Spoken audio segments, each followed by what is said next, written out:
उतना ही महत्व यहाँ बताया बेलपत्री का। बेलपत्री इसलिए भगवान को अत्यंत प्रिय है कि महालक्ष्मी के हाथ से इसका उद्गम है।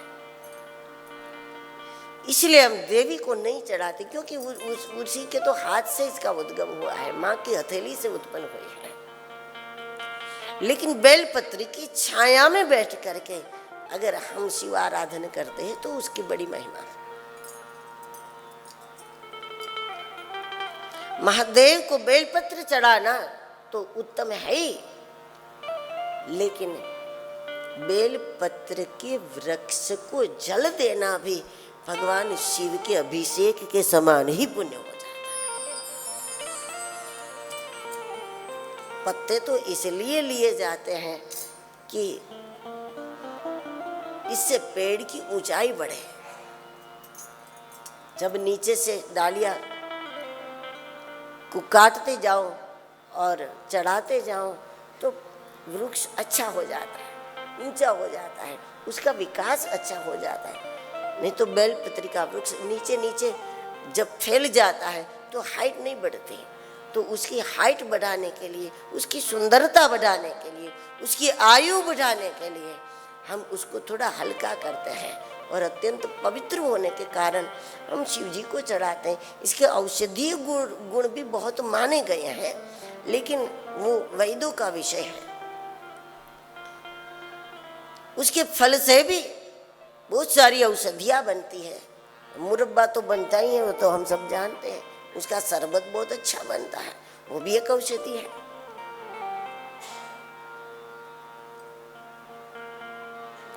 तो इसलिए जब हम काटते हैं इतने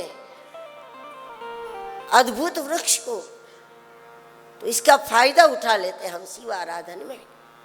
लेकिन अगर पेड़ ही उतना नहीं है तो जरूरी नहीं है कि हम उससे तोड़ लें, लेकिन उसका विकास करें, पेड़ को बढ़ावें, पेड़ की सेवा करें, बेलपत्र के पेड़ को जल दें। ये भी भगवान शिव की पूजा से कम बात नहीं है।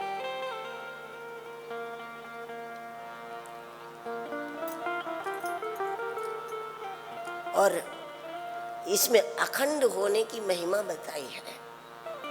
अखंड मानी 3 पत्ती उसमें हो, ज्यादा हो तो और अच्छा है।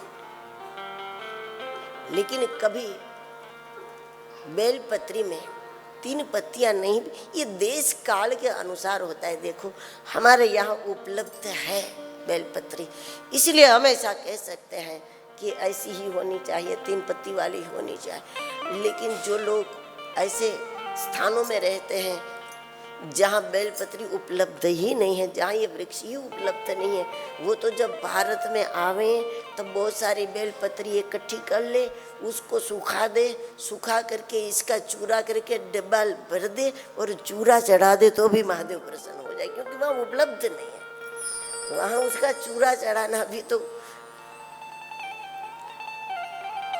इसका भी वही फल होगा जो यहाँ पर बेलपत्री का है, क्योंकि जहाँ उपलब्ध ही नहीं है। शास्त्रों में पत्र को बहुत पवित्र माना है और पत्र को बार बार चढ़ा सकते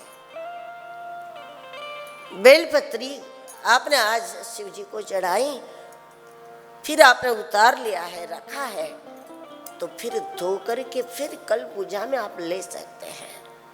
फिर से धो करके फिर से पूजा में ले सकते हैं, फिर धोकर फिर पूजा में ले सकते हैं। लोग कहते हैं कि 3 बार ले सकते हैं। 3 बार इसलिए उसको मालूम है कि तब तक टूट जाएगी इसलिए, लेकिन जब तक टूटी नहीं है, जब तक न टूटी तब तक इसको बार बार उसी पत्र को पूजा में ले सकते हैं। बेलपत्री, तुलसी जी, दुर्वा, ये सारी पत्र इतना पवित्र है, अत्यंत पवित्र है।